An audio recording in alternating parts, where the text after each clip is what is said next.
Hello everyone, welcome to mister Shahin YouTube channel. আজকে চলে এসেছি আমরা বড় একটি ড্রাগন বাগানে, যেখানে আমার সামনে দেখতে পাচ্ছেন প্রচুর পরিমাণে ড্রাগন গাছ রয়েছে এবং আমার সাইডে রয়েছে এগুলো কিন্তু কংক্রিটের তৈরি, পিলার দিয়ে তৈরি। তো এই গাছগুলির বয়স কিন্তু সর্বনিম্ন 4 থেকে 5 বছর। বাগানে কোনো লোক নেই, আমরা পারমিশন নিয়ে বাগানে শুধুমাত্র ভিডিও করতে এসেছি। যেহেতু ড্রাগন গাছে আর 2-1 মাসের ভিতরে ফলন চলে আসবে, ফুল আসবে, তো সেহেতু আমরা এখন একবার দেখাতে চলেছি যে গাছগুলি কেমন লাগছে। এখন গাছগুলি কিন্তু খুবই হেলদি লাগছে এবং বাগানে কিন্তু দেখতে পাচ্ছেন আপনাদের সামনে যেগুলো আমরা দেখাচ্ছি এখন, এগুলো কিন্তু খুবই পরিষ্কার রয়েছে। বাগান এত সুন্দর পরিষ্কার রয়েছে যে বাগানে একটু ঘাস জন্মাচ্ছে না, এবং যে ছোট ছোট ঘাসগুলি রয়েছে এগুলো কিন্তু আপনাদের কিছুদিনের ভিতরে পরিষ্কার করে ফেলা হবে। বাগানে কিন্তু প্রতিদিনই জোন নেওয়া হয়। আমরা যেহেতু বাগানের কাছ থেকে জানলাম যে কীভাবে পরিচর্যা করে থাকে। বাগানে 2 দিন পর পর অথবা 3 দিন পর পর ছত্রাকনাশক আর কীটনাশক একসঙ্গে স্প্রে করা হয়, এবং মাসে 1 দিন ভিটামিন স্প্রে করা হয়। আর 2 মাস পর পর গাছে সার দেওয়া হয়, এবং 4 মাস পর পর গাছে গোবরের সার দেওয়া হয়। গাছ প্রতি 3 থেকে 4 কেজি করে গোবরের সার দেওয়া হয়, এবং যে বিষগুলো আপনারা স্ক্রিনে দেখতে পাচ্ছেন এই বিষগুলো কিন্তু স্প্রে করা হয়। আপনাদের সুবিধার্থে স্ক্রিনের উপরে একবার দেখিয়ে দিলাম। তো এইবার আপনাদের দেখায় যে বাগানটি কত বড়।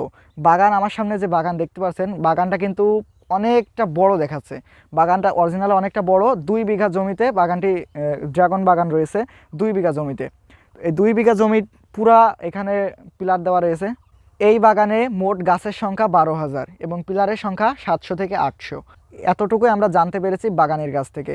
অবশ্যই বাগানই না, বাগানে বাইরে থাকেন, দেশের বাইরে থাকেন, বাগানে যারা দেখাশোনার জন্য লোক রয়েছে তাদের কাছ থেকে কিন্তু আমরা জানতে পারলাম।